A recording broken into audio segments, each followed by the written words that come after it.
In this video, we'll prepare a Week 12 cash lineup on DraftKings for the Sunday main slate, and it's coming up next.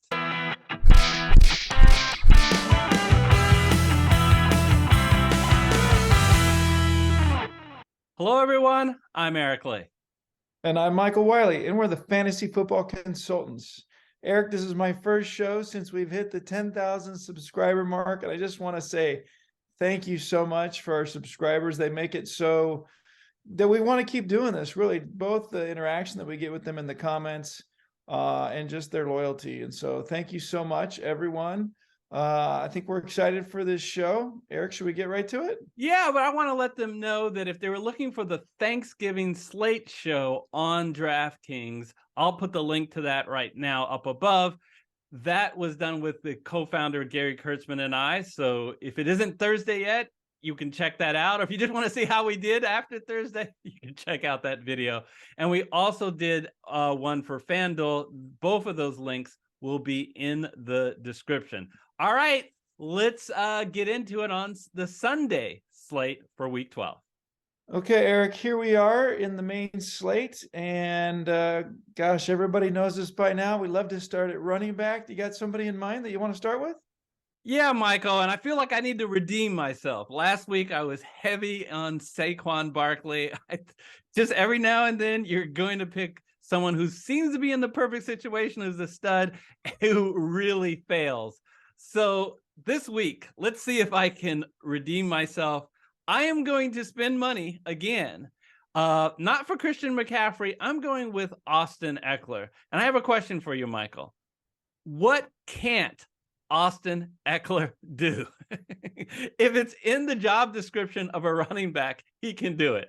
He can bulk up and get a lot of carries. He can be a monster in the passing game. And do you know a guy who didn't score touchdowns a lot last year? He is second in all the NFL in rushing touchdowns, or touchdowns in total, only behind Jamal Williams in Detroit, because he had 3 last week. And not only is Ekeler great, but he's in a great matchup.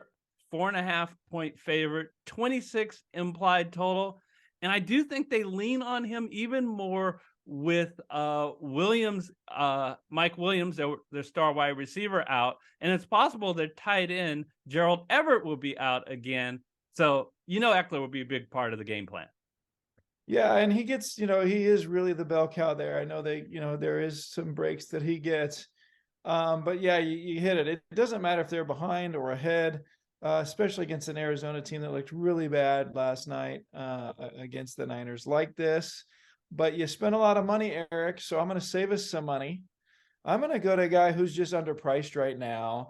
And not only the bell cow, but I think really the only option right now, and that's the Denver Broncos, LATAVIUS Murray, at $5,000 going up against a Carolina rushing defense that's been really kind of one of the worst in the league.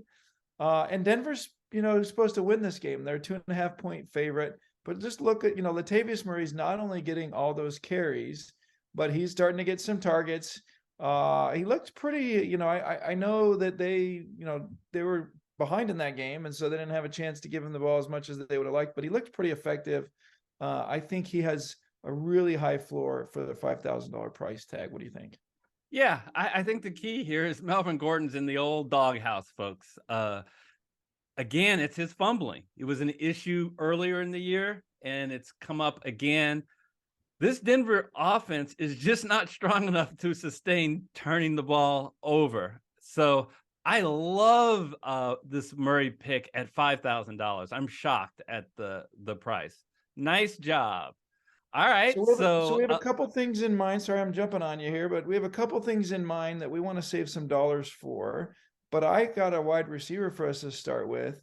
I think we can get maybe pretty similar production to some of the guys, maybe not the very top, but almost at the top. At $5,800, Terry McLaurin going up against who has really been one of the worst or the worst pass defense in the league. And that is Terry McLaurin, who has produced really nicely. A little bit of a quieter week this last week, but look, he got a carry. He's consistently getting a lot of targets and going up even against some of the best defense you saw 2 weeks ago against Philadelphia, one of the best pass defenses in the league. He is not only quick, but he's getting better at reading defenses. So I love this matchup.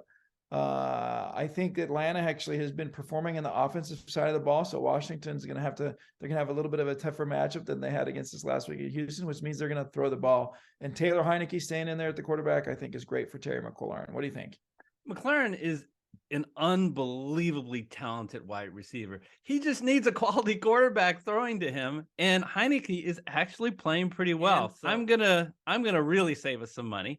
Going way down here. You wouldn't think, Michael, that you get a number one wide receiver right down here, right? This is the pretty crazy area. All right, it's Garrett Wilson of the New York Jets. All right, look, I am going to admit to you, last week, Wilson really struggled. And I will never start Wilson in my fantasy lineup, Michael. I'm not talking about Garrett. I'm talking about Zach. Zach, once again, really struggled a little bit in Zach Wilson's defense. The weather conditions were really rough, very windy. Neither New England nor the Jets did much all game offensively. Look, Garrett Wilson had a great game last week. What am I talking about, right, Michael? He got 22% of the receptions and 15% of the passing yards. So it's just Zach Wilson went 9 for 22 for 77 yards. And you know what else that's great about how badly the Jets and Wilson did last week was because of that, his price went down from 4,900 to 4,300. That is just an unbelievable bargain as he faces the Chicago Bears. Overall, not a good defense.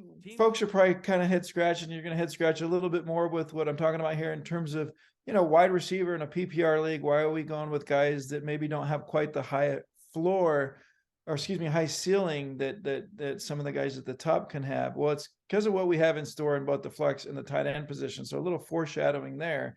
But at the last wide receiver position, I got a similar guy who has a nice floor at a ridiculous price tag. Let's go all the way down to $3,000 and get from the Kansas City Chiefs, Sky Moore. All right. So what we're going to do here is there's a ton of players. So let's just pull up Kansas City, and it will also show us a little bit about what's going on with their wide receivers. Go ahead. Yeah, so you see McCole Hardman is injured. Juju Smith-Schuster's coming off a concussion and not sure if he's going to play. Same, Tony is also a questionable. If you guys he has watch a bad hamstring. I almost am certain that Kadarius Toney is not going to play. But watch the news, folks. Yeah, and I think part of it is the matchup as well. The Rams' offense right now is basically non-existent. I think the Rams are playing for next season at this point. And so there's no reason to rush anyone back who's questionable, especially with how Mahomes can handle spreading the ball around. And so I think that bodes well for Sky Moore. And we saw this with the 6 targets he got against the Chargers, a defense that is definitely capable. If you watch that game closely Sunday night, he's a special talent. And I think Patrick Mahomes really likes him. There's no way Sky Moore is going to get the targets or the touchdown opportunities that like a Travis KELCE is going to get. But he's got a nice floor given what's going on in Kansas City. And he's $3,000. And that allows us to do some stuff at the other positions. I'm going to pay down at quarterback because I think we got a guy that's in, if you forgive me saying this, Michael, a great situation. It is Geno Smith of my Seattle Seahawks who are facing your Las Vegas Raiders this week. So, look, Michael, you cannot have much better environment. He is a home favorite, 3.5-point favorite, solid implied total of 25.5, facing a Raider defense that is, I'll be kind since you're on the video, below average. So I'll let you comment in all seriousness about the Raider defense. But I love getting Geno Smith in our lineup because of his floor. He will run the ball, sometimes designed, sometimes scrambling, and he's coming off a bye. Pete Carroll has had 2 weeks to prepare for this game. I feel pretty good. He's got all his key weapons healthy, Michael. Yeah, and the Seattle being at home against the Raiders, I think that, and one thing the Raiders have done okay is score have played a decent offense this year. And so they'll put up some points, which means Seattle can't take their foot off the gas pedal. I really like this at a $6,000 price tag. And it allows us to go at the tight end position to the number one guy. And that's what we really are trying to do here. And the reason we're doing that is that Travis Kelce, he's only $1,000 plus more than Mark Andrews, who's just not performing at the same level. He is by far the highest floor tight end right now. You might argue that the Rams are not going to keep the game close. So why is he going to have to play much? But look at we just talked about kind of the other options for Kansas City. It's there. You watch Patrick Mahomes, and there's no question that when he has to get a first down, when he has to get a crucial play, he goes to Travis Kelce. That's his guy. Everybody thought Kelce might lose a step. He hasn't done it. He's had a phenomenal year. He's producing consistently week in and week out. He gets crazy targets. Look at against Tennessee, 17 targets. That is more than any wide receiver this season. So that's what we wanted to go with. We can still get a nice flex as well. If you want to sacrifice and go to a lesser tight end, that's going to allow you to go with a Tyreek or someone like that. That's not what we wanted to do. We wanted to make sure we got the guy who gets 20 plus points when other tight ends are in the single digits consistently. This is what we wanted to go with. Yeah, so you eloquently talked about why KELCE itself is really great, especially considering the other options. I just want to talk a little bit about this game environment. I mean, he is a home favorite, 14.5 points, and an obscenely high 29 implied total. It is really hard not to imagine that KELCE will not have a solid floor in this game and put you way ahead of any other tight end on this particular list. All right, so at flex, we can spend $9,700 for the last two spots. So I can't go hog wild at the flex position, but I can get a guy that I think will provide a solid floor at $6,900. I'm going to gang up on your Raiders with not only the passing game with Geno Smith, but the running game with Ken Walker. I'm going to repeat a number of my things that I said with Geno Smith. He's a home favorite. He has a good implied total of 25.5 points, and he faces a very poor Raider defense. And he is coming off a bye, so he is completely fresh, and they can game plan against this Las Vegas team. I seriously want to say, no kidding around, Michael. You painstakingly watch all the Vegas games. What is going on with Las Vegas on the defensive side of the ball that you're seeing? Yeah, no, it's clear that they have got to make some changes in both terms of personnel and how they're rush defense works, both rush against the run and rushing the passer. It just bodes really well for any offense right now. So Eric, you've left me or us $2,800, which I've seen us have less. And look who's the worst offense in the league right now against fantasy defenses. It's the Rams. And they're even worse right now than they've been earlier in the season. Just to state the obvious, Cooper Kupp is out for the rest of the year, so he's out for this game.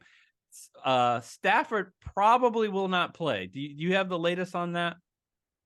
Yeah, it's likely he won't, especially given what's going on there.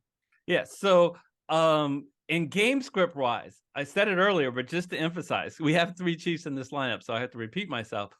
14.5 point favorites the Chiefs are, and they're at home. Usually when that's the recipe and you get 5 sacks in 3 of the last 4 games, that your defense normally is somewhere around $3,900 or $4,000. The fact that the Chiefs are only 2,800, I love it. All right, that's our cash lineup. Michael and I and a special guest broke down the FanDuel Sunday slate for week 12. And when that video is available, we'll put that on the screen. And also, here is another NFL DFS video we think you'll enjoy. Until next time, take care and have a great Thanksgiving weekend. Happy Turkey Day, all.